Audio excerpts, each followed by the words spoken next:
Malawi is investing in industrial hemp. The plant does not contain the same psychoactive agents as its cannabis relative, and the government says industrial hemp can help boost the economy. Take a look.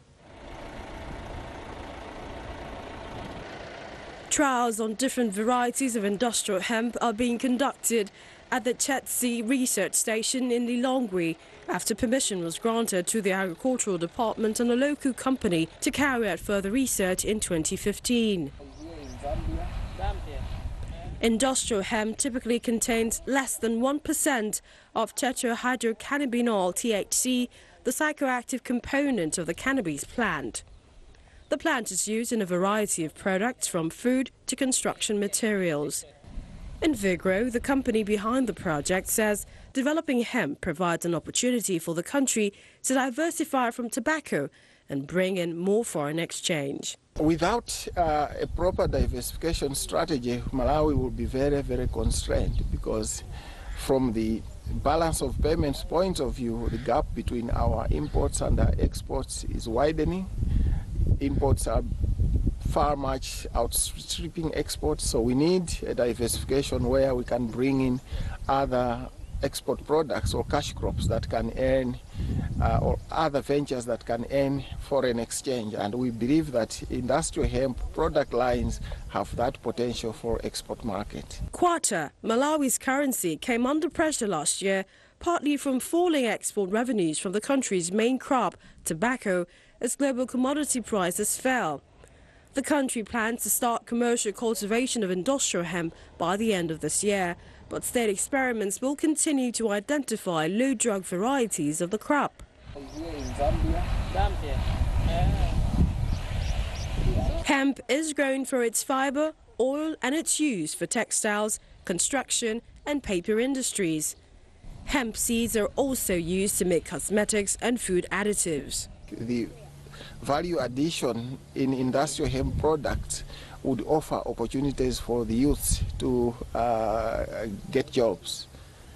And we also believe that through increased opportunities, then everybody can contribute their part in terms of national development. Although experts argue that industrial hemp does not induce intoxication in humans like marijuana, some anti-drug campaigners have reservations about the initiative. Drug Fight Malawi, a non-governmental organization, is weary of the plan to commercialize industrial hemp. Their argument is that promoting industrial hemp in the country will create ambiguity on legislation against marijuana, and it may jeopardize gains made in combating drug use in Malawi. As soon as the member of parliament who introduced this came out in parliament, right away from that time up to now, young people are smoking, are using marijuana openly without any fear. That's just because of how the government is actually reacting to it. So that's the danger which we are fearing. Industrial hemp is grown in about 40 countries around the world, China, Canada, Australia and Europe being the main producers. Invigro plans to be a vital part of Malawi's plan to position itself as a significant producer of the crop. Well, you're watching Africa 54. I'm Vincent McCory in Washington. Now, a new television series from PBS, the U.S. Public Broadcasting Network, is taking on a huge task to take a long look at the history of the African continent and its civilizations. VOA's Ramon Taylor has more. American historian and filmmaker Henry Louis Gates Jr. wants you to rethink your lessons on African history. We in the West have created a fiction of Africa as isolated, static, and completely cut off. Nothing could be further from the truth. In this preview of PBS's new 6-hour series, Africa's Great Civilizations, Gates takes on a show-and-tell myth-busting tour covering 200,000 years of African history, from its origins and earliest empires to advanced commercial and manufacturing centers and colonial exploitation, the clash of civilizations.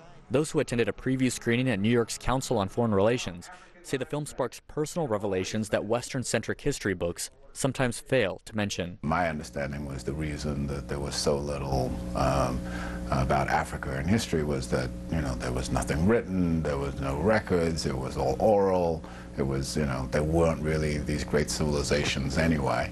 And it's really interesting how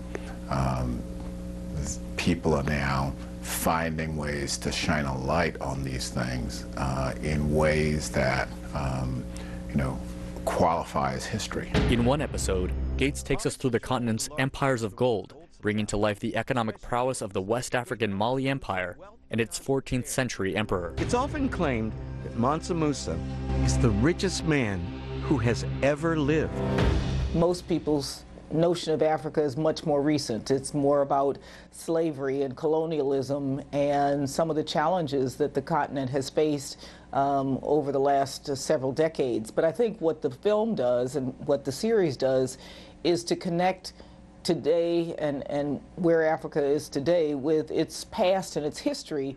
Appentang adds that for future African civilizations to prosper, human capital must be developed to its full potential. The whole world has a huge stake in Africa really being successful. A lot of the talent, I think, is going to be on the African continent. Ramon Taylor, VOA News, New York. Well, and that's our show for today. Now, be sure to watch Africa 54 on the VOA website at voaafrica.com. You can find our shows there and the world's biggest news stories. I'm Vincent McCory in Washington. Chamberlain has our last word from Lagos. Well, thank you, Vincent. We look forward to bringing you another show next week. Check out our website, channelstv.com, for all the news and programming anytime. I'm Chamberlain Uso. Thank you for watching. Goodbye.